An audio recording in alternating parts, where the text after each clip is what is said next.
Imagine the scene.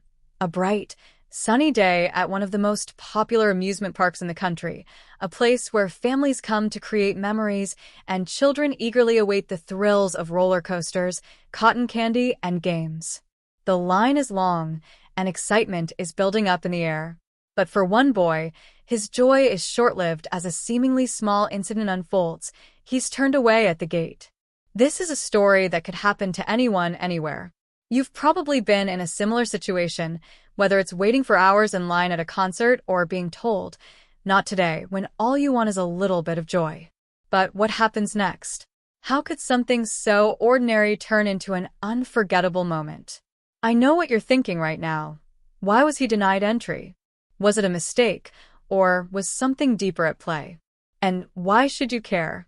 Well, stay with me here.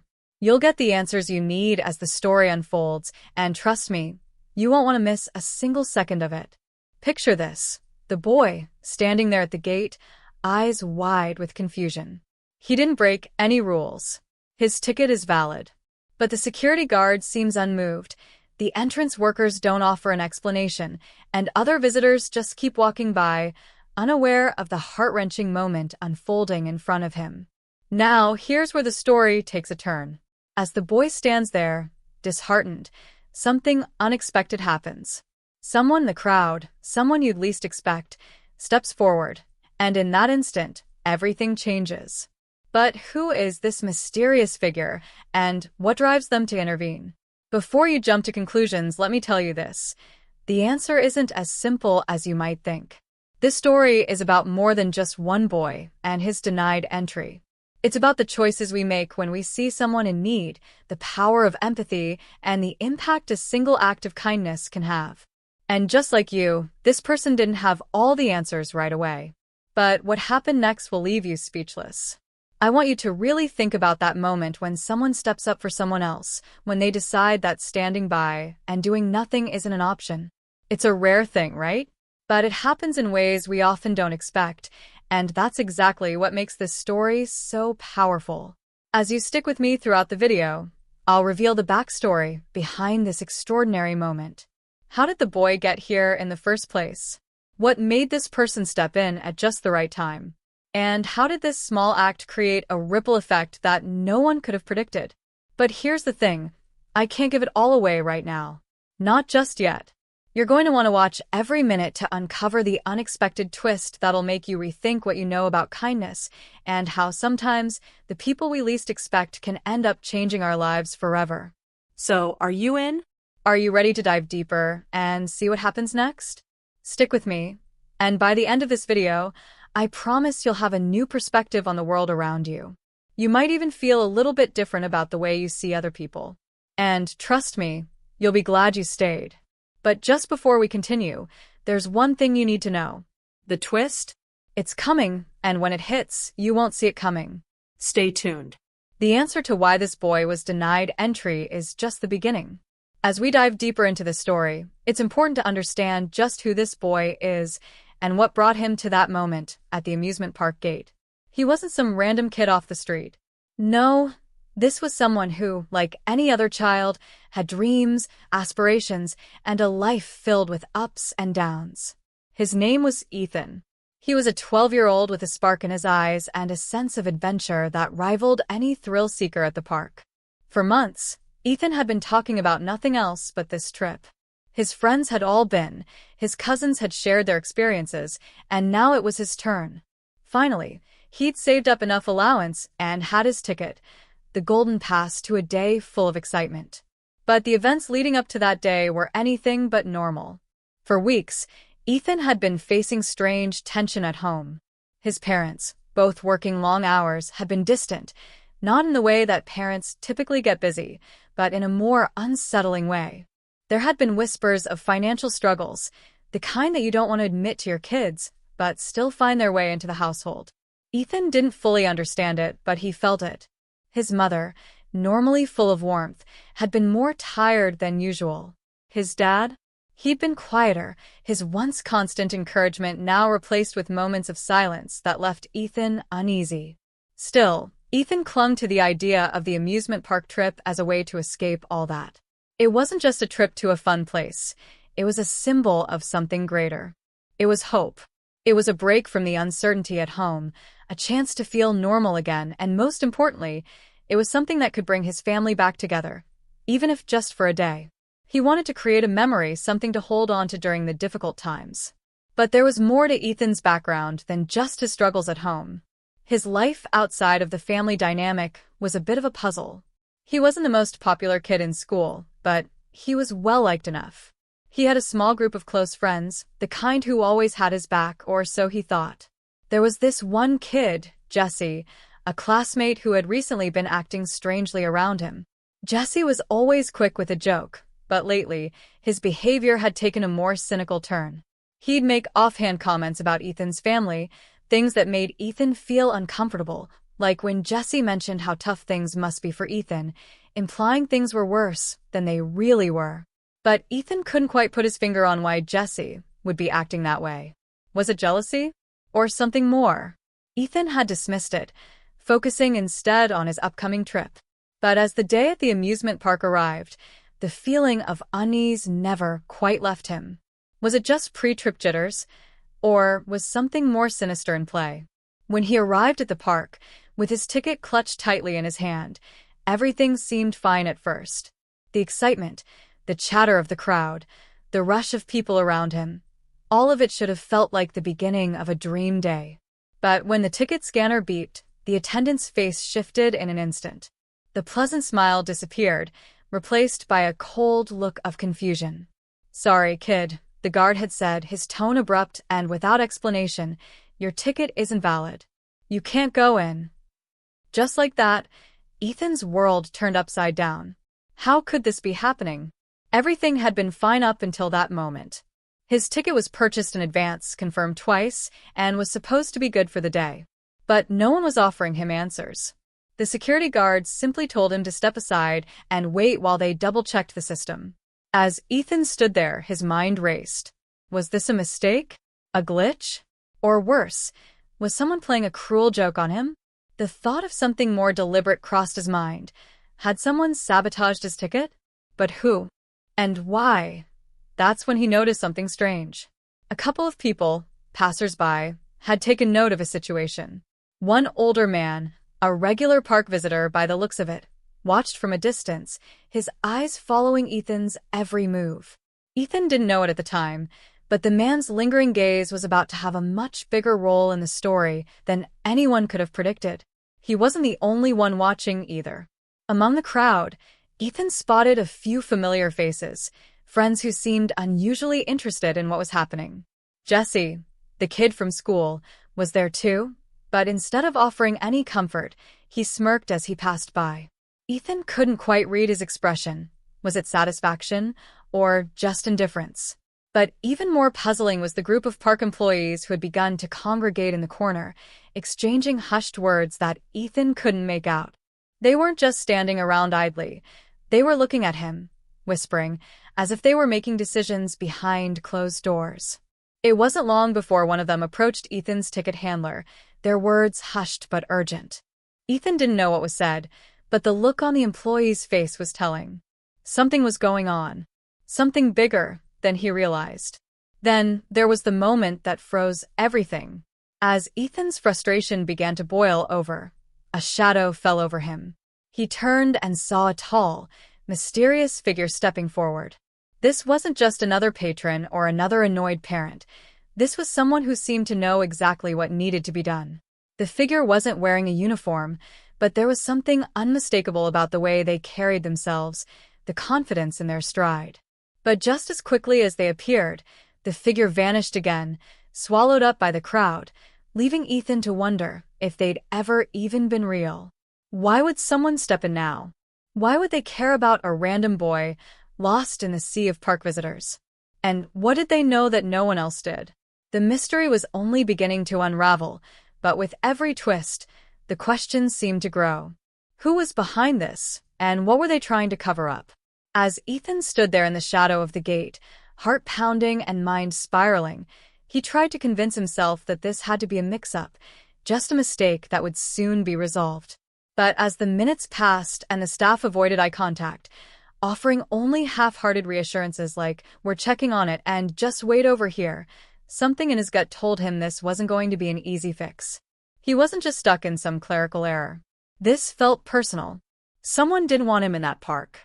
And that's when everything began to shift from confusing to downright chilling. Just as one of the security guards stepped away to speak into his radio, Ethan noticed a strange detail. A name tag from one of the employees had been dropped near the gate. It wasn't something most people would have seen, but it caught Ethan's eye because the name on it was familiar. It belonged to a woman named Kristen, someone his mom had worked with years ago, back when she had a different job. Ethan hadn't heard her name in ages, but the second he saw it, memories started flooding back. He remembered a heated argument one night, voices raised behind closed doors. His mom had said things like, "She crossed a line, and I'll never forgive her." At the time, Ethan was too young to understand, but now, standing here with her name in his hand, something about it felt like more than coincidence. But before Ethan could ask anyone about it, the badge was gone, snatched out of his hand by a park worker who offered no explanation and walked away without a word.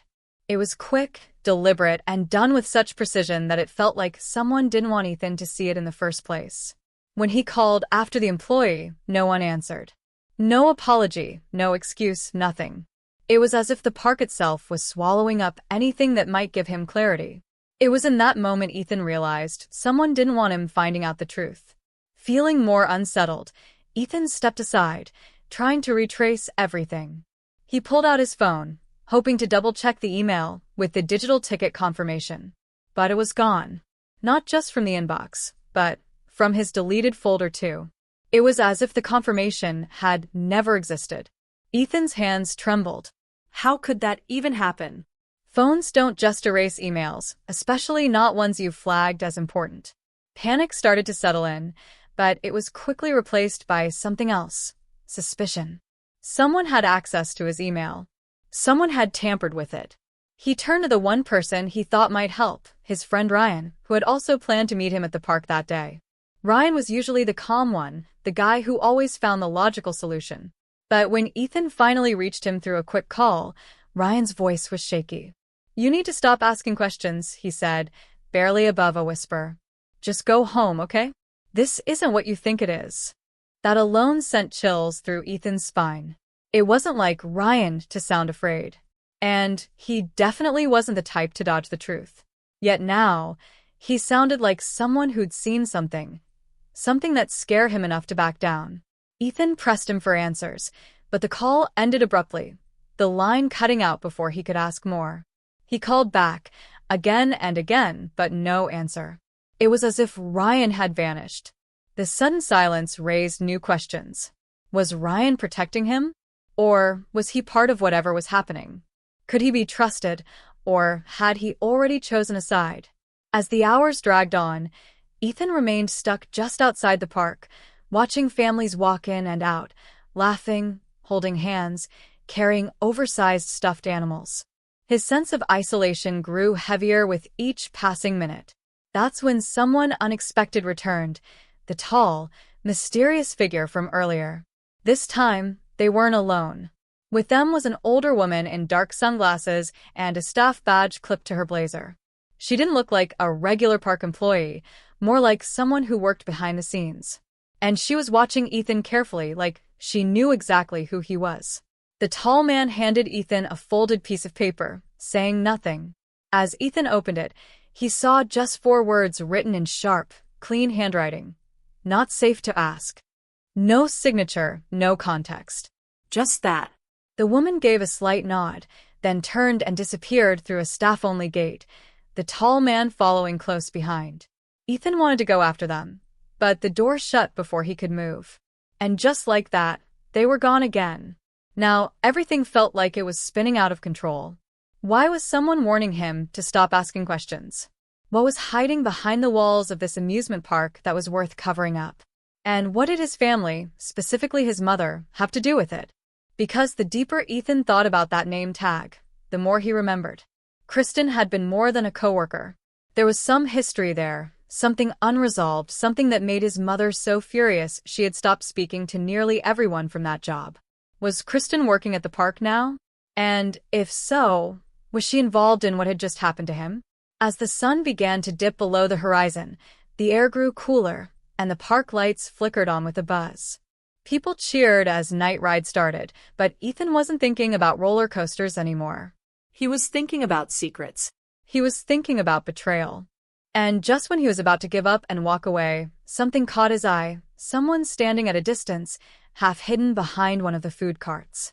It was Jesse, the same kid who had smirked at him earlier. But this time, Jesse wasn't smiling. He looked pale, nervous, like he'd just seen a ghost. Their eyes locked, and Jesse motioned for Ethan to follow him. No words, just a single nod. Then he turned and walked away, slipping behind the vendor tents toward the back of the park where the crowds were thin and the security lights didn't reach. Ethan stood frozen. Should he follow Jesse? Could he be trusted after what happened earlier? Or was this another trap? One thing was certain, Jesse knew something. And what Ethan didn't know yet was that what Jesse was about to reveal could change everything. Ethan hesitated for a moment longer, heart pounding as he stared at the dimly lit path where Jesse had disappeared. The soft hum of laughter and carnival music from the amusement park behind him felt a world away now, replaced by the low hum of uncertainty building in his chest. But there was no turning back. He took a breath and slipped between the tents, stepping into the shadows cast by the flickering lights above. The area behind the food carts was nearly deserted, just a few employees taking out trash and murmuring to each other in hushed tones. Jesse was waiting further down, half hidden behind a stack of crates near the maintenance entrance. He looked even more anxious up close, his eyes darting around like he expected someone to be watching. Before Ethan could even ask, Jesse handed him a crumpled envelope. No address, no name, just the same sharp handwriting from earlier, cold and deliberate. Ethan pulled out the paper and read it quickly. You're not the only one. Ask your aunt what happened in 2007. His eyes widened. That date meant nothing to him at first, but the more he stared at it, the more he felt the weight behind it.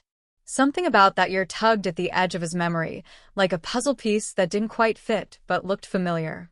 His aunt, his mom's older sister, Rachel, had always been distant, always dodging questions about the past. She never came to holidays, never stayed long during visits, and always seemed uncomfortable around Ethan's mom. He had chalked it up to family drama, the kind that didn't concern him. But now it felt like that year, that woman, and whatever happened between them was tied to why he was locked out of this park, and why someone was trying to bury the truth. Before he could question Jesse, the teen abruptly stepped back and whispered, I shouldn't have shown you that. If they find out, but he didn't finish. Instead, he bolted toward the service corridor and vanished, leaving Ethan clutching the letter and staring into the dark. Suddenly, a sharp ringing cut through the silence. Ethan's phone buzzed in his pocket, unknown number. He answered, hoping maybe it was Ryan finally calling him back, but instead, a voice he didn't recognize came through, calm and chilling. You're digging in places you shouldn't. The people you trust don't. Then the line went dead. That was it. No explanation, no threats, just a calm statement that sent a bolt of fear straight through his spine. Ethan stood frozen, his breath visible in the cool night air. Someone was watching him. Someone knew where he was, what he was doing, and who he was talking to. He turned back toward the park, every instinct screaming at him to get out. But his thoughts kept circling back to that date, 2007, and to Rachel. If there were answers, she had them. And she was the last person who'd ever want to talk about the past. Back home that night, Ethan did something he hadn't done in years. He reached out to her. It took several tries before she answered, her voice guarded and uneasy. When he mentioned the note, there was a long silence. Too long. Then she spoke, low and hesitant. I was hoping this would never come back up, she said. But if someone's reaching out to you about that year, you're already in deeper than you know. She wouldn't say more. Not over the phone. She told him to come see her in person. Alone. Tomorrow. But Ethan wasn't the only one receiving strange messages. That same night, Ryan, still silent since the mysterious call, received a package at his door. No return address, No markings except for a single phrase written on the box in marker. You saw more than you think. Inside was a photograph, old and faded. It showed a group of people in front of a large building, clearly taken years ago. One of them was Ethan's mother. Another was Rachel. But what made Ryan gasp wasn't who was in the photo, it was who wasn't. Because where one person should have been, their image had been scratched out so violently that the paper was torn. Beneath the scratched-out figure, the words, "the real reason he was denied," were scrawled in red pen. Ryan stared at it for a long time, realizing he didn't understand half of what was going on, and that maybe the truth Ethan was chasing was darker than either of them had imagined. Meanwhile, Ethan barely slept, his mind racing with questions. What happened in 2007? Who was the person in that photo? And why was it so important that someone had gone to such lengths to erase their presence from history? By morning, he was on his way to Rachel's place, a small house on the outskirts of town surrounded by woods and far from the buzzing noise of the amusement park. The drive was quiet, but inside, Ethan felt like a storm was brewing. He wasn't sure if he was walking into answers or another trap. And what he didn't know yet was that Rachel wasn't the only one waiting for him, because someone else had followed him. A person in a black SUV who'd been parked across the street from his house since dawn. Someone who knew that if Ethan kept digging, he'd eventually stumble across the one truth they had worked years to bury, and the lengths they were willing to go to keep it hidden had only just begun. Ethan had barely stepped out of his car when he knew something was wrong. The quiet around Rachel's property wasn't just peaceful, it was unnaturally still. No birds chirping, no dogs barking, not even the wind rustling the trees. It felt staged, as if the world itself was holding its breath. Her front door, usually locked and double-bolted, was slightly ajar, swaying ever so gently as if someone had entered and didn't care to cover their tracks.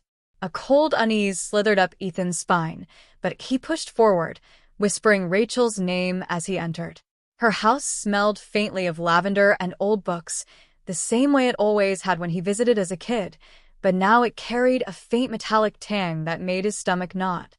The living room was neat, too neat, and the TV still played quietly in the background, tuned to a local news report about a recent fire downtown.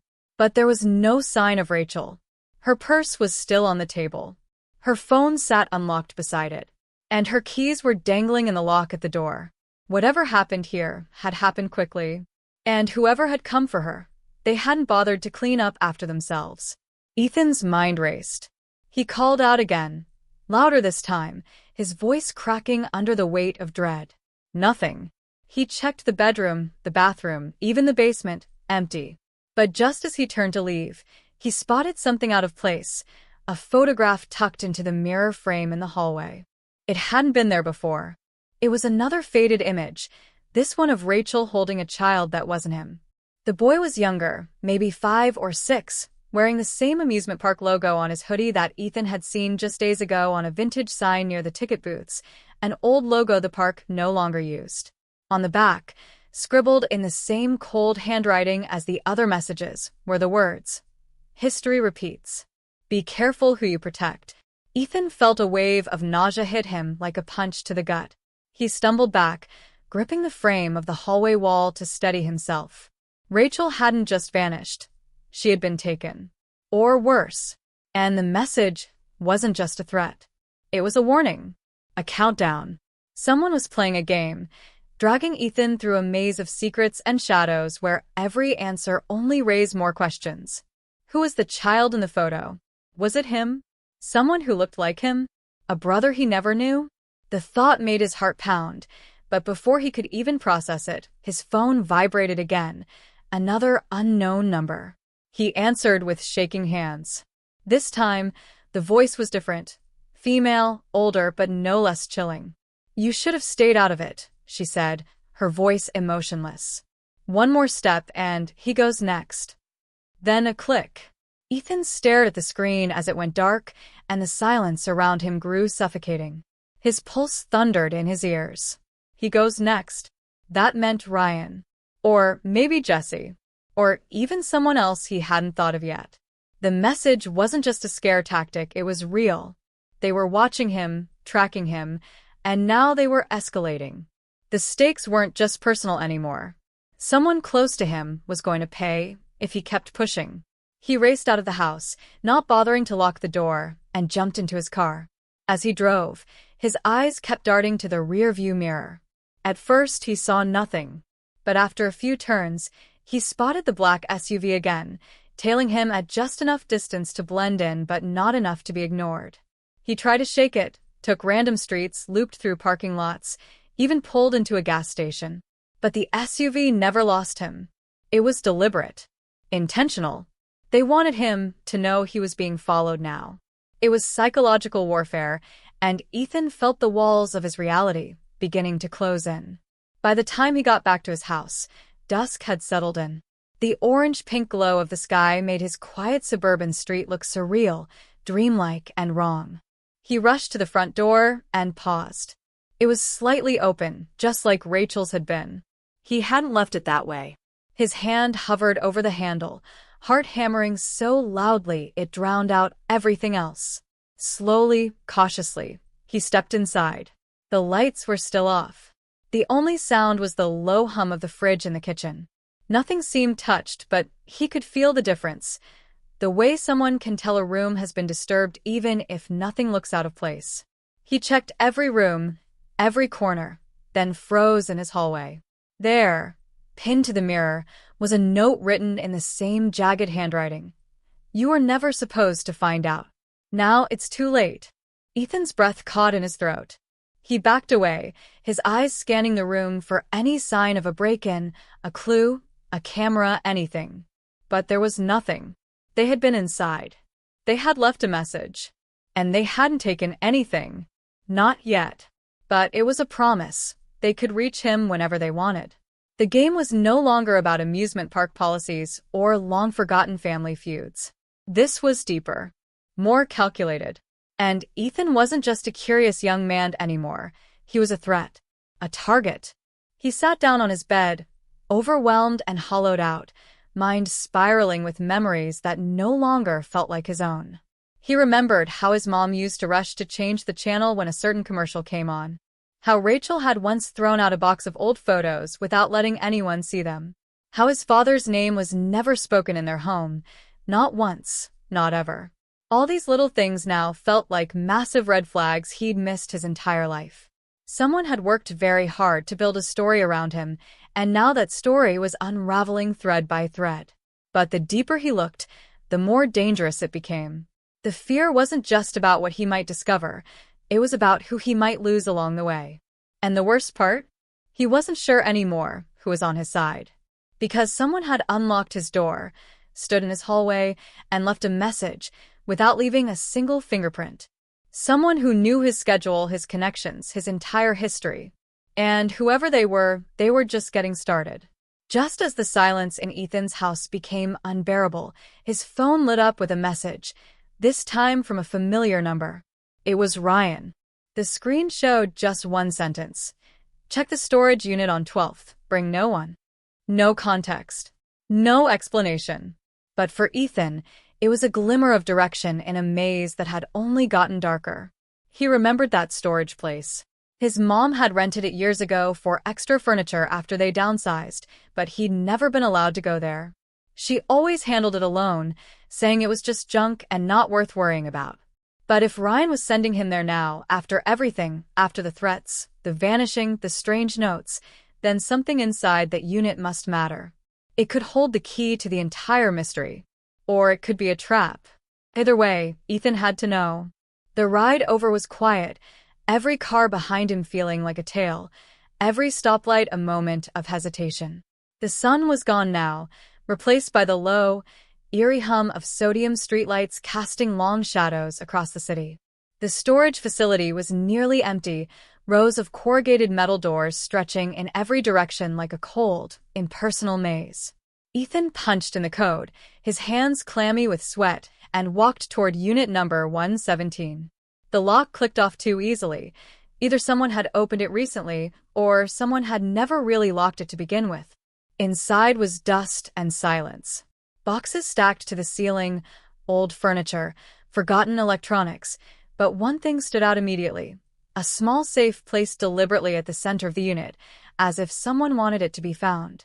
Next to it sat an envelope with Ethan's name on it. His real name. Not just Ethan, but his full name, Ethan James Rourke. He hadn't seen that last name in years. Not since his dad disappeared when he was just a toddler. His mother had changed it shortly after, said it was for safety. Ethan never understood why. Until now. With shaking hands, he opened the envelope. Inside was a letter. Not typed, but handwritten in a familiar scrawl. It was from Rachel. If you're reading this, I'm probably already gone. There's something you need to know about your father. Everything your mother told you, what she left out, it was to protect you, but the truth was always going to find you eventually. Your father didn't just leave. He disappeared because he knew too much. About the park. About the project. About the real reason that place even exists. It's not just rides and games. It was built as a cover, a shell for something far bigger. We all thought it was over in 2007. We were wrong. And now they're watching again. They know you've been asking questions. Be careful. Not everyone is who they seem. Outside, faint engine noises echoed across the lot. Vehicles approaching fast. Ryan turned, panic flashing across his face. You have 30 seconds, Ethan. Decide. Come with me now, or stay here and face whatever's coming alone. And in that moment, with his life on the brink, Ethan realized something deeper than fear, something that made his choice even harder. No matter what he decided, he would never be the same again. The clock was ticking. The walls were closing in. And the real question wasn't just what Ethan would choose. It was who he could still trust in a world built on lies. The pounding on the metal storage door wasn't just a warning. It was the start of something Ethan couldn't walk away from. Ryan lunged for the binder, yanking out the device and smashing it on the concrete floor, sparks crackling as it died with a hiss. They're here, he snapped, grabbing Ethan by the arm, but Ethan yanked free, heart thundering in his chest. No. I'm not going anywhere until I know what this is really about, he said, voice trembling but firm. Ryan's jaw clenched, but before he could respond, the sound of boots hitting pavement filled the air. Not just one or two, dozens. And that's when the truth hit Ethan like a freight train. This wasn't just about him. He wasn't the only one they were hunting. He sprinted to the back exit of the unit, with Ryan hot on his heels, just as floodlights snapped on across the lot, washing everything in blinding white. Dark SUVs with government plates blocked the entrances. Men in tactical gear moved with mechanical precision, no badges, no emblems, just silence and coordination. Ethan ducked behind a dumpster, trying to catch his breath, his mind racing to connect the pieces. They weren't police. Not FBI. Something deeper. Black budget, kind of deep. Vantage level deep. Ryan slid in beside him, whispering fiercely, "They're sweeping all the known safe houses tonight. You're not the only target. There are more like you, kids, teens. All from families flagged during the original tests. You passed phase 1 without even knowing it. That denial at the amusement park? It wasn't random. It was the trigger. The start of phase 2. They've been monitoring you ever since." Ethan stared at him, stunned. Phase 2 of what? Ryan swallowed hard. Cognitive stratification. They're trying to identify outliers, people who see patterns others can't. You. Your father. Others like you. It's part of a nationwide trial that started years ago under a DARPA subcontract. But Vantage took it private. You're not just a subject, Ethan. You're a variable they couldn't control. And now they're trying to erase the data. The ground beneath Ethan felt like it was collapsing. His entire life, his struggles, the weird dreams, the near-photographic memory. None of it was coincidence. He was never just a kid in the system. He was the system. A walking experiment. And worse, he wasn't the only one. Which meant others were out there, scared, confused, being hunted right now. The denial at the park had set off a chain reaction, a digital red flag that told Vantage who was ready to be activated or eliminated. Suddenly, Ethan's phone vibrated again. Another anonymous message, but this time it contained an address. One he recognized, an old rec center on the edge of town, long closed, rumored to be haunted. He looked at Ryan. "What's at this address?" Ryan didn't respond immediately. His eyes dropped to the ground, guilt thick on his face. "It's where we were supposed to take you if you didn't cooperate. The next phase of testing." Ethan stepped back, heart dropping. "You were going to deliver me to them." Ryan held up his hands. "Not anymore. I switched sides the day your father died. He tried to expose them. I couldn't save him, but I've been helping others since. I swear." But Ethan's trust was broken now. He realized that even the people trying to help him had been part of the machine all along. Nothing was what it seemed. Everyone had an angle. Everyone had secrets. And time was running out. As they bolted through the alley behind the storage lot, Ethan spotted another face, someone familiar. Miss Calderon, his quiet chemistry teacher from school, was standing at the edge of the alley, a phone pressed to her ear, watching him. She didn't run. She didn't flinch. She just nodded and slowly walked away. Ryan cursed again. "She's one of the handlers. I knew they embedded some in the schools, but I didn't think it'd be her."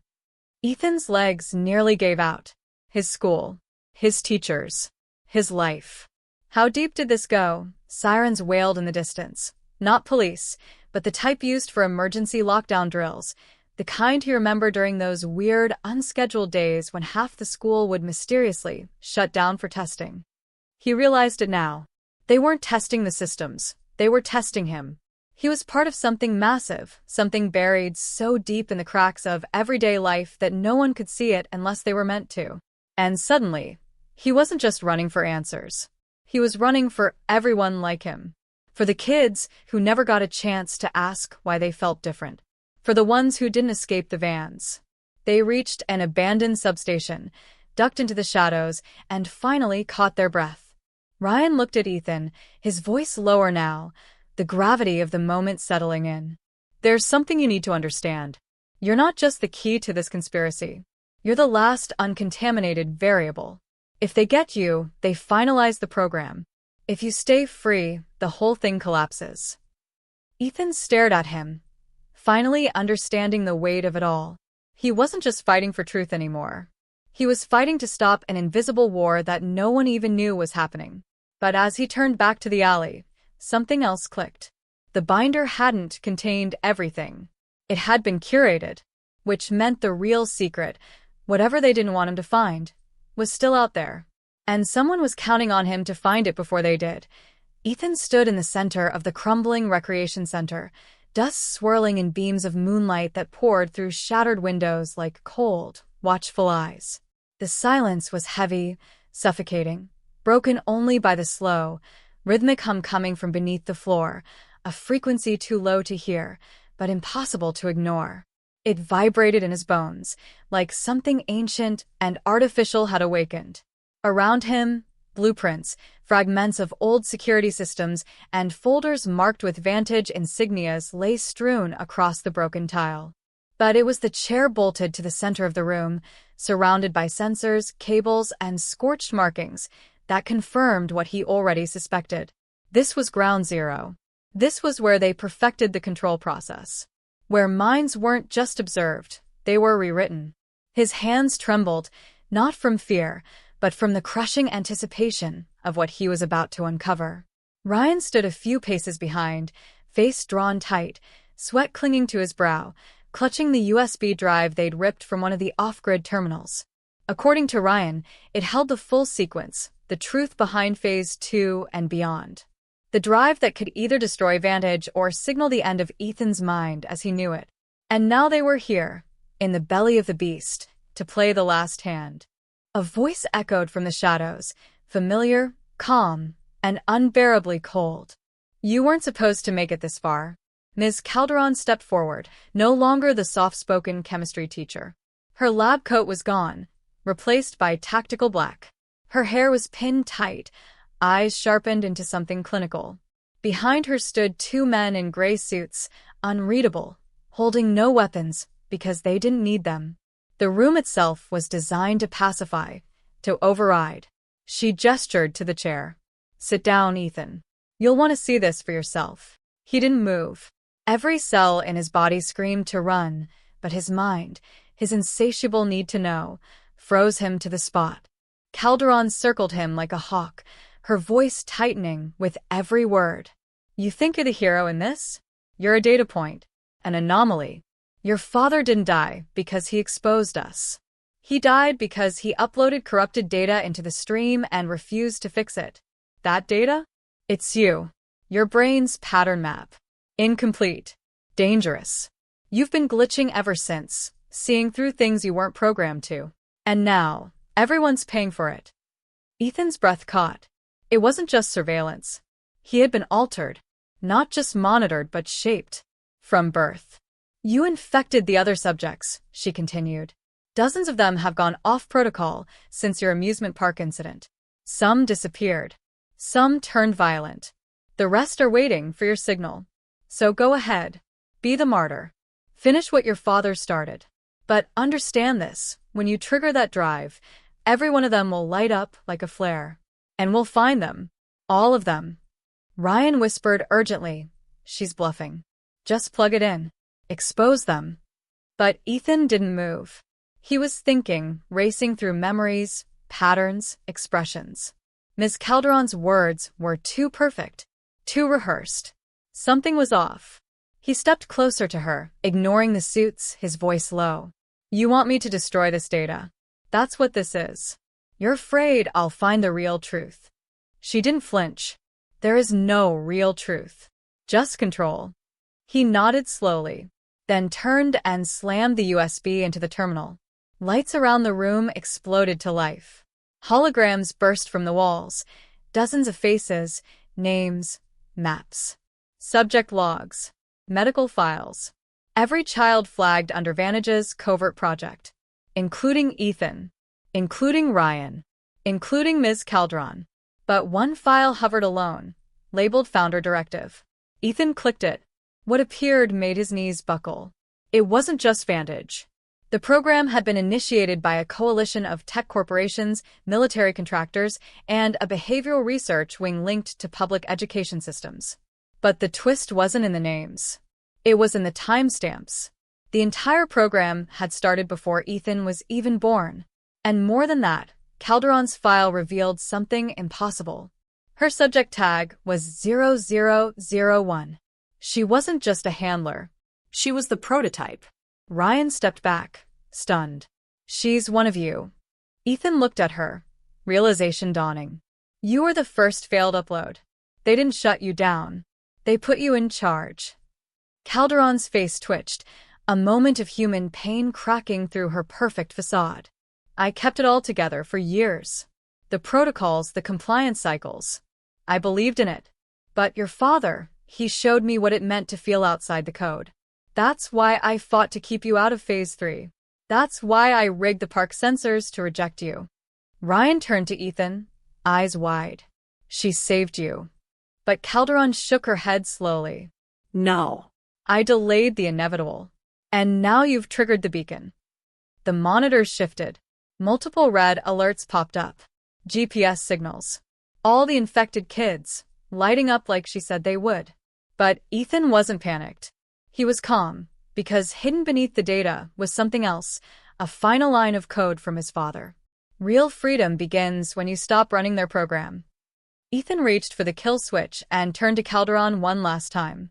You gave me a choice. I'm giving it back. He pulled the plug. The system screamed, alarms blaring, lights flickering, signals lost. The room plunged into darkness. Then silence.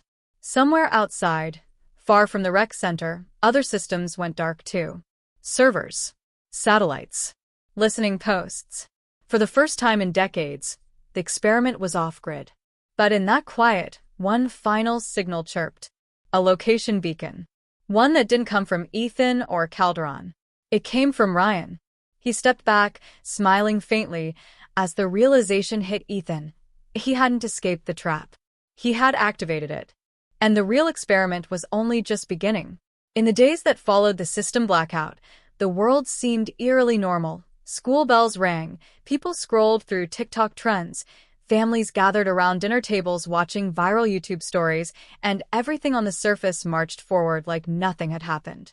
But for Ethan, every sound, every familiar face, every quiet moment in a public park felt loaded, like he was watching life through glass that could shatter at any second.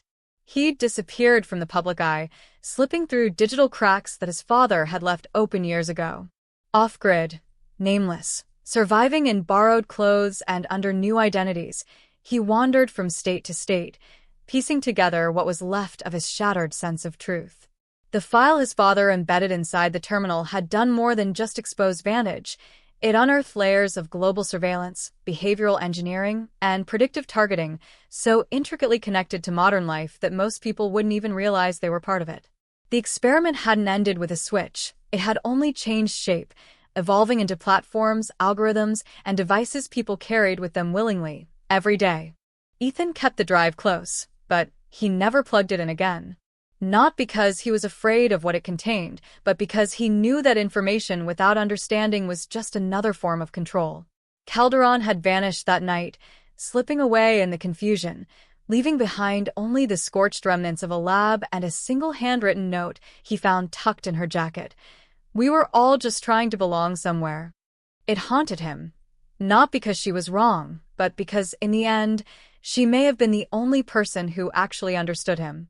Ryan's betrayal cut deeper than anything. The boy who seemed like a survivor had been placed in his path long before their reunion. His pain, his backstory, even the wounds he carried, they had all been carefully designed to mirror Ethan's, to earn his trust, and lead him to trigger the system reset. But Ryan hadn't factored in Ethan's ability to think beyond the binary, to read between the lines of his father's fragmented legacy. That choice to pull the plug, to turn everything off instead of weaponizing the truth, had created a ripple effect that even the architects couldn't control. Over the following months, Ethan saw strange changes happening around the country. The agency's influence started collapsing under public scrutiny. Whistleblower leaks went viral across major platforms, and clips titled "The Truth About Your Devices," "What Schools Aren't Telling You," and "The Experiment You're Already In" began flooding YouTube's trending searches.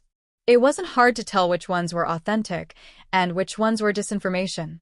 The internet was noisy, but people were starting to ask questions. Not all the right ones, and not all at once, but enough to matter. The conversations that used to feel like conspiracy theories were now finding their way into town halls, into classrooms, and in subtle ways, into policy debates. Ethan never stepped forward to take credit. He knew the second he did, he'd become the next distraction. Instead, he watched from a distance, moving through cities under different skies, occasionally finding someone else who looked at him a second longer than necessary, someone who might have seen the same things he did. They never spoke, but in those brief moments, he knew the others were still out there. Years later, he returned to the ruins of the rec center. Nature had started reclaiming it, vines curling through the cracks in concrete, birds nesting in broken rafters, the silence almost sacred. In the center, where the chair once stood, there was now only dirt and the charred outline of a circle. He buried the USB there, deep and undisturbed, not out of fear it would be found, but because he finally understood that peace didn't come from knowing everything. It came from choosing what to carry forward. As he stood up, wind rustling the trees around him, he glanced at his reflection in a puddle. For the first time in years, he didn't look like someone haunted. He just looked human. As he turned to leave, a faint buzz echoed from the edge of the forest, familiar, low, persistent. He paused, heart racing, then smiled slightly. Whether it was real or just another test, he couldn't tell. But he wasn't afraid anymore. He walked toward it without hesitation, not to end the story, but to begin a new chapter. Because some mysteries aren't meant to be solved, they're meant to be survived. And in the shadows of everything we think we know, maybe that's where the truth has been hiding all along.